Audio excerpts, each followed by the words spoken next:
da igreja, né? Então os compadres amigados, para eles têm umas camas nas profundas do inferno com angustiosas flamas, e são enormes os bramidos deles lá dentro das chamas. E aqui você tem, pessoal, o castigo especialmente cruel para as mulheres, né?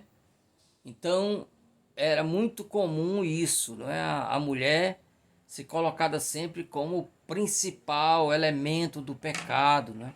Ainda uma ressonância lá da história de Adão e Eva, em que Eva é que dá a maçã a Adão.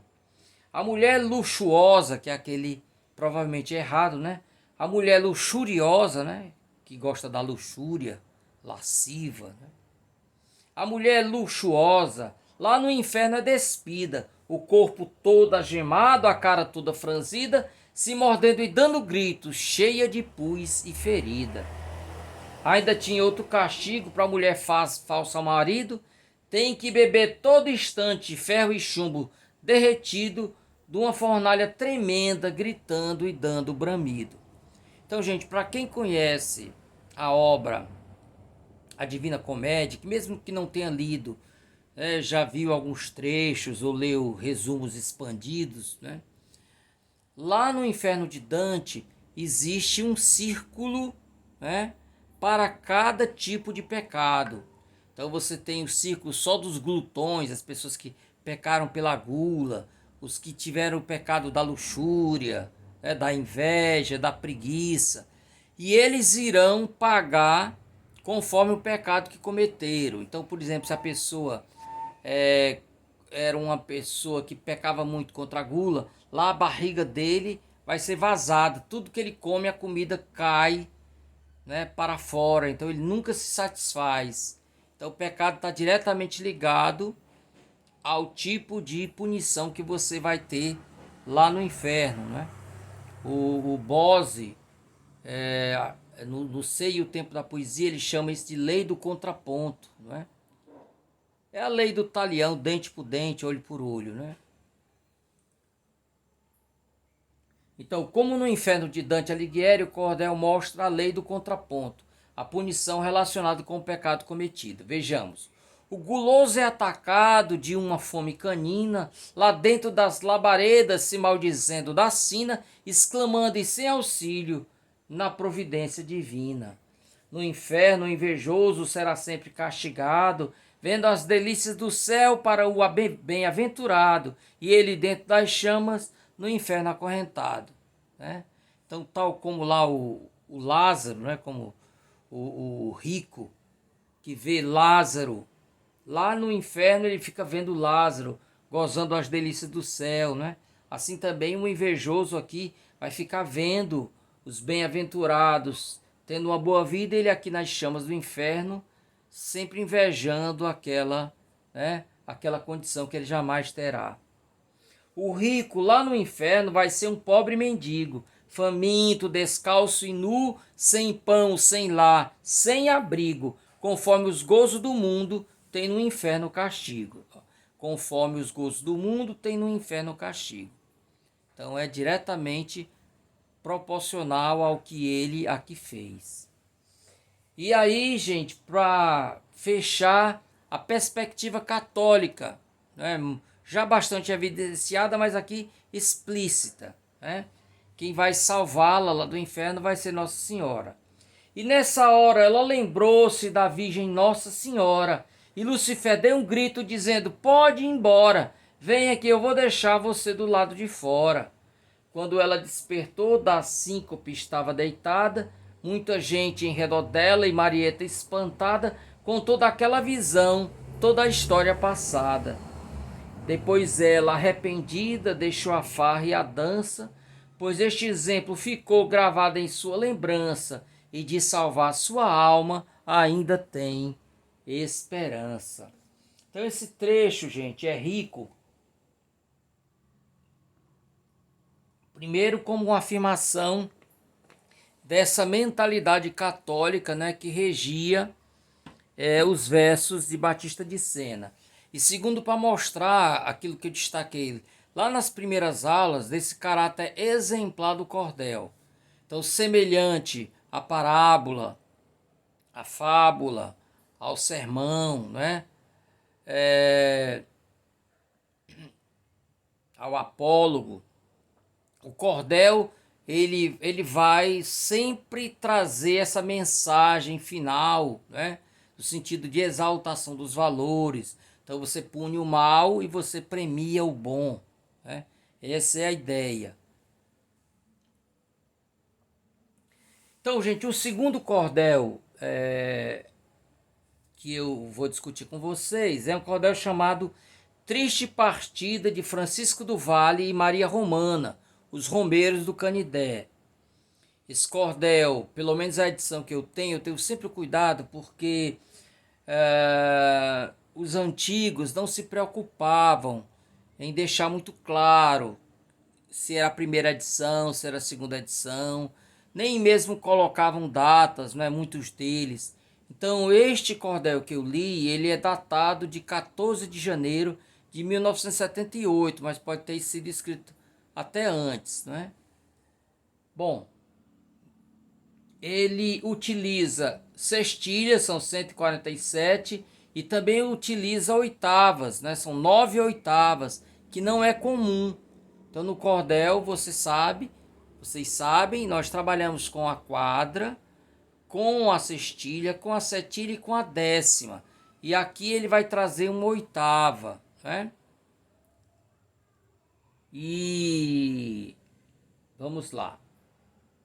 E interessante que essas oitavas, que são em número de 9, são em redondilha menor, quer dizer, só 5 sílabas poéticas, ao contrário das 7 sílabas mais usuais. Então, o resumo da história. Saga de uma família de retirantes, formada por Francisco do Vale, Maria Romana e um bebê. E essa história se passa durante a seca de 1877. Fugindo da seca, a família chega a uma casa cujo proprietário havia sido morto por uma onça. Com dedicação, Francisco cultiva uma roça naquele lugar fértil, espécie de oásis em meio à sequidão. No entanto, é brutalmente atacado por um bandido, a quem havia dado abrigo. Milagrosamente salvo das mãos da morte, Francisco vê seu agressor ser morto por 2 onças. Após isso, vai pagar uma promessa a São Francisco da Matriz de Canidé, onde já se encontrava a esposa e o filho. Então, gente, depois que ele é agredido, né, colocado lá num local tomado como morto, a esposa dele foge com a criança para não ser violada pelo bandido, né? Então ele volta para casa, não encontra a mulher, e aí vai pagar essa promessa para São Francisco das Chagas e lá encontra a esposa, e o reencontro, é claro, é muito festivo. Aspectos técnicos, como eu falei, alguns deslizes, né? Então, pé quebrados. E ir para casa descansar. 8 sílabas. Sangraram o bicho na goé, né? Sangraram o bicho na goé. Notem que aqui eu estou fazendo a apócope do M final de sangraram, né? Para quem fez a minha oficina, então é comum, né? Se bem que alguns cordelistas atuais condenam. Então é comum quando você tem esse verbo aí terminado com M, esse M cair e você juntar a terminação desse verbo com a vogal da próxima palavra. Então sangraram, sangraram, sangraram o, esse M cai, então Rá junta com O. Sangraram. Mas mesmo fazendo essa apócope, dá 8 versos, né? Dá 8 sílabas poéticas. Sangraram bicho na goé. A não ser que você leia gué. Na gué, né? Na gué. Com exceção dos exemplos acima, o cordel é primoroso do ponto de vista da métrica, da rima e da oração. Então, como eu falei para vocês, ele era um conhecedor profundo da fauna e da flora, e ele vai trazer isso para o cordel dele. Então eu pontuei algumas plantas do semiárido que aparecem no cordel: cardeiro, xique-xique, macambira, mandacaru, jitirana e juazeiro. Vários bichos do semiárido: tetel, chechel, gavião, pé de serra, cigarra, bacurau, jegue, onça, juriti e lagartixa. Termos populares: caçoar, mês do carneiro, acerado, se referindo ao solo, broca, touceira, esmulambado, bonecado, em relação ao milho, o milho bonecado, alfange. Então isso, gente, é muito comum nos cordéis de Batista de Sena, né? Esses elementos da fauna, da flora, né? Da linguagem, dos costumes do Nordeste. Então, a abertura, pessoal, do cordel é semelhante à crônica histórica ou à reportagem, com a ênfase nos detalhes. Observem, a fome extinguia o povo do Nordeste brasileiro. Foram 3 anos de fome: 75 o primeiro, 76 o segundo, 77 o terceiro. No Rio Grande do Norte, por vales e serranias, o camponês ia embora, deixava a casa vazia, blasfemando o seu lugar, que nunca mais voltaria.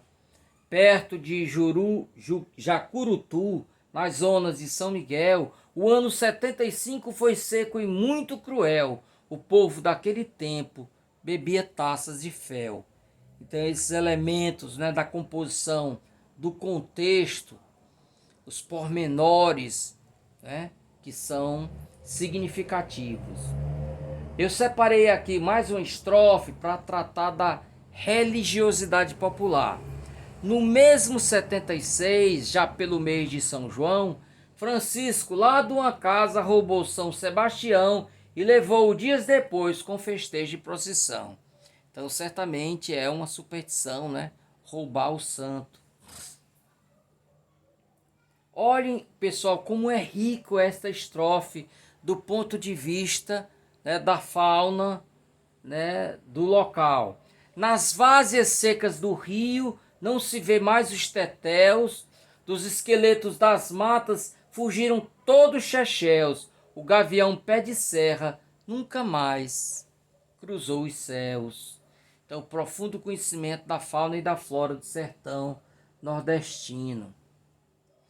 Aqui nós temos, gente, muito interessante, um trecho.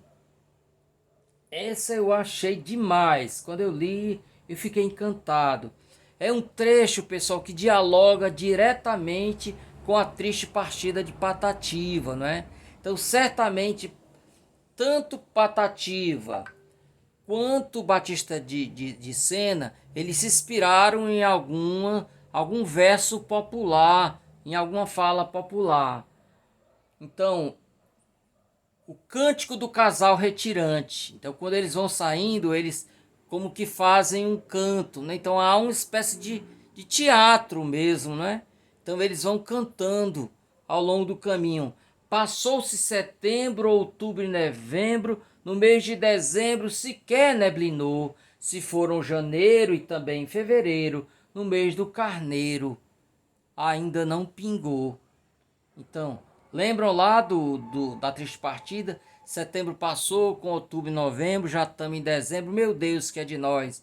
Assim fala o pobre do seco nordeste, com medo da peste, da fome feroz, né? Então, é muito interessante que também o tamanho, né,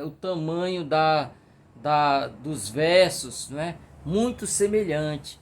Então, aí é digno de se pesquisar quem copiou de quem, ou se ambos copiaram já de um texto, né, existente.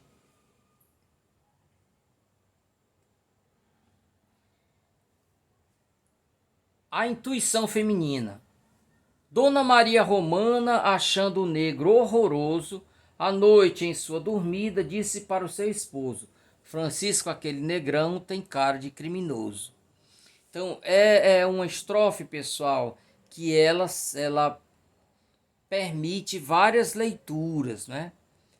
Inclusive, não quero negar a possibilidade de uma leitura do ponto de vista do preconceito, né? Então, o Francisco abriga um cidadão que está passando necessidade no meio da seca, mas a mulher diz, olha, não abrigue não, porque a cara dele é cara de gente ruim, né? Então, vocês sabem, existia no final do século XIX a teoria do Lombroso, né? Um médico italiano, né? Que definia a criminalidade, né, de alguém através da observação dos traços físicos, o tipo de cabeça, não é? Então, seria uma influência dessa mentalidade ou apenas uma coincidência? A mulher viu ali, não pelo fato de ser negro, mas percebeu naquela figura ali que algo não ia bem, né? A história da aura, né? A aura era uma sensitiva. O certo é que você tem aqui ela já prevendo, já dizendo para o marido que não era pessoa boa, e de fato comprovou-se depois, né? E aí você tem a antecipação do final do cordel. Antes do cordel chegar ao fim, ele já deixa uma pista de como vai fechar. Agora vamos saber como a Santa Mãe Bendita salvou Francisco do Vale, que já ninguém acredita, e como o negro perverso teve uma morte esquisita, né? Então, indo bem, contrariando bem, né, o ensinamento que não se deve revelar, o final, se deve manter o suspense até o fim, aquele já antecipa, né, o que vai acontecer. Então, o Francisco do Vale, que estava lá, tido como morto, né, foi salvo por Nossa Senhora, e o negro acabou pagando com a morte. Então isso muito antes do cordel terminar, viu, gente? E a montagem paralela, quem fez a oficina comigo, eu desenvolvi um pouco mais essa discussão. Montagem paralela são duas ações que ocorrem em lugares diferentes ao mesmo tempo. E essas duas ações irão se encontrar depois. Então, o herói que vai correndo no cavalo para salvar a mocinha, e a mocinha que está sendo amarrada no trilho do trem para ter uma morte terrível, né?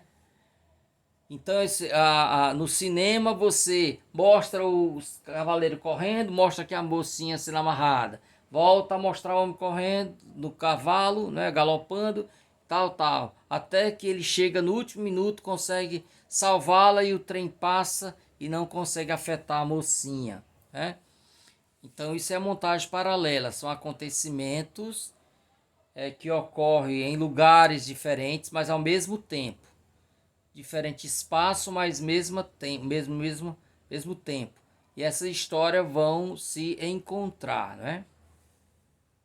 Deixemos Dona Maria num pranto desenganado, vamos falar em Francisco, por morto lá pendurado, na touceira de espinho no abismo do talhado. Então ele vinha falando, primeiro ele fala de como o cidadão o pega pela traição, né, e bate nele, ele cai desfalecido, tido como morto. Aí vai lá, termina essa narrativa e volta a falar da mulher dele, como ela tá lá comendo pão que o diabo amassou por conta do negro que tenta, não é, violá-la. E aí ele interrompe essa narrativa e volta de novo lá ao Francisco. Então deixemos Dona Maria num pranto desenganado, vamos falar em Francisco por morto lá pendurado na touceira de espinho no abismo do talhado. Francisco passou a noite quase morto, desmaiado. Quando o dia amanheceu, ele já tinha tornado, se pôs a pensar consigo, tanto quanto foi passado. Então notem o diálogo que ele está tendo com o leitor, né? Deixemos Dona Maria num pranto desenganado, né? Então isso era muito comum, por exemplo, em Machado de Assis, conversar com o leitor, né? Ou mais explicitamente com a leitora. Imagine a leitora que está numa dessas missas, que era toda festiva no final do século. Ele começa mais ou menos assim, cantiga de esponsais, né? Então ele começava, o Machado de Assis, com o leitor. Assim também ele. Deixemos Ana Maria, né? Um acordo. Vamos deixar por um instante, vamos falar de outra coisa. O milagre, o ser sobrenatural que vem em socorro. E aqui nós temos, pessoal, duas maneiras de ver, né? Para quem é religioso, bastante religioso, acredita em milagres, né? Então é perfeitamente explicável. Para quem vê nisso uma forçação de barra, você tem o Deus ex machina. Deus ex machina designava o procedimento no teatro grego antigo, quando você encontrava uma solução artificial para resolver um problema de enredo. O enredo não tinha mais solução. Então você descia pelas cordas, né, pela engrenagem, um Deus que vinha lá, né, interceder naquela trama e aí resolvia. Então tudo que é um artifício forçado, a gente convencionou chamar de Deus ex machina.